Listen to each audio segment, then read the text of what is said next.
Students, आज हम लोग हिस्ट्री का चैप्टर नंबर 4 आदिवासी दिक्कू और एक स्वर्णिक की कल्पना इसके बारे में अध्ययन करेंगे, जिसमें कुछ महत्वपूर्ण प्रश्नों पर प्रकाश डालेंगे। जिसमें सर्वप्रथम आपका चैप्टर आदिवासी दिक्कू स्वर्णयुग की कल्पना का नाम दिया गया है, जिसमें सर्वप्रथम हम लोग रिक्त स्थानों को भरने के लिए सबसे पहले अंग्रेज़ों ने आदिवासियों को किसके रूप में वर्णित किया। तो यहाँ पर प्रश्न उठता है कि किसके रूप में वर्णित किया। तो यहाँ पर आप लोगों को बताते हैं कि यहाँ पर हम जंगली, क्योंकि उनको जंगली के रूप में वर्णित किया है। अंग्रेज़ों द्वारा आदिवासियों को जंगली मानते थे, इसलिए यहाँ पर जंगली के रूप में वर्णित किया गया है। दूसरा है झूम खेती में बीज बोने के तरीकों को हम क्या कहा जाता है, छितराना। छितराना भी बोल सकते हैं, और दूसरा शब्द हमारा बिखेरना भी होता है। दोनों ही यहाँ पर सही है। मध्य भारत में ब्रिटिश झूम बंदोबस्त के अंतर्गत आदिवासी मुखियाओं को स्वामित्व मिल गया था। किसका स्वामित्व मिल गया था? भूमि स्वामित्व। इसी प्रकार से असम के और बिहार के आदिवासी जाने लगे। किस में जाने लगे थे? असम के बागान, जो चाय के बागान थे, और बिहार में खादान थे, जो धातुओं से संबंधित थे, खनिजों से संबंधित। तो इस प्रकार से यहाँ पर रिक्त स्थानों की पूर्ति इस प्रकार होती है, जिसमें पहले में जंगली, दूसरे में छितराना, तीसरे में भूमि और चौथे में बागान और खादान या खदान होता है। खादान नहीं होगा, खदान होगा हमारा। अगले क्वेश्चन बातें हैं सही और गलत बताना है। सर्वप्रथम है झूम काश्तकार जमीन की जुताई करते थे और बीज रोपते थे। ये गलत है, ऐसा नहीं करते थे वो। व्यापारी जो संधाली होते थे वो कृमि कोश खरीद कर उसे 5 गुना ज़्यादा कीमत पर बेचते थे। सही है ये।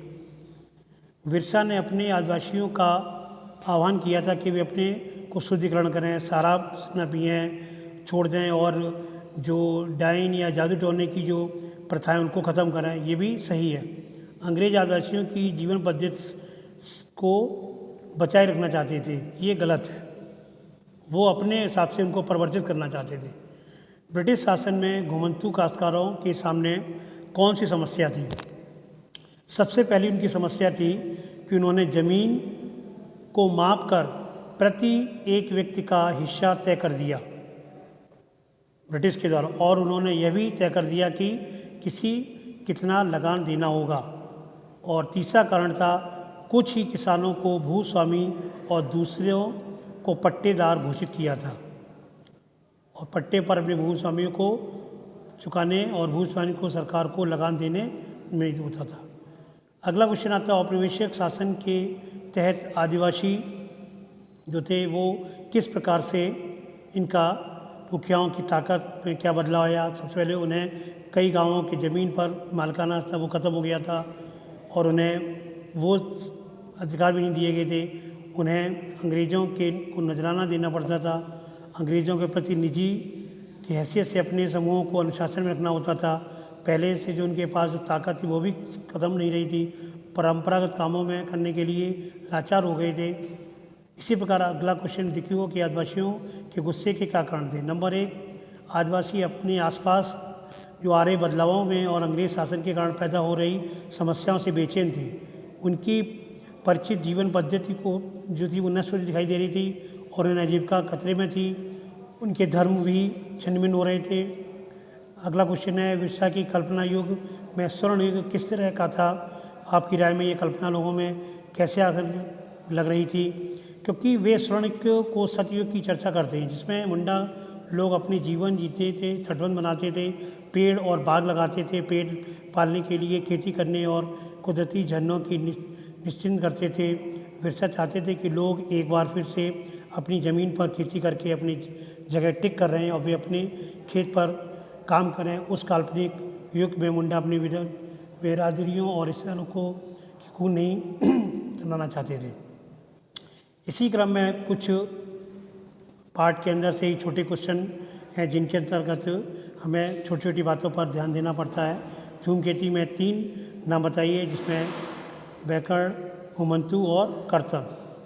विरसा का कब गिरफ्तार हुआ था? 1895 ईस्वी में। विरसा का जन्म कब हुआ? 1870 के दशक में हुआ था। विरसा का जन्म किस जनजाति समूह में हुआ था? मुंडा जनजाति समूह थी, उसमें हुआ था। विरसा की मृत्यु कब और कैसे हुई?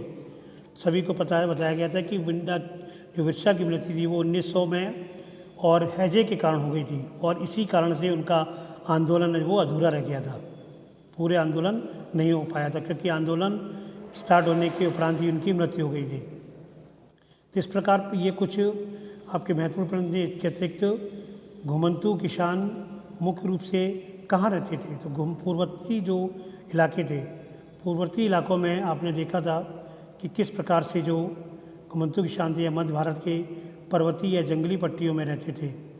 झूम खेती किसे कहते हैं? झूम खेती घुमंतू खेती को कहा जाता है। बैगा औरंगजेब के लिए काम करने क्यों कतराते थे? क्योंकि बैगा खुद को जंगल की संतान मानते थे, जो जंगल की उपज या में ही जिंदा रह सकते थे। मजदूरी करना बैगाओं के लिए अपमान की बात मानते थे। मुंडा क्या था? मुंडा एक जनजाति समूह था जो छोटा नागपुर में रहता था।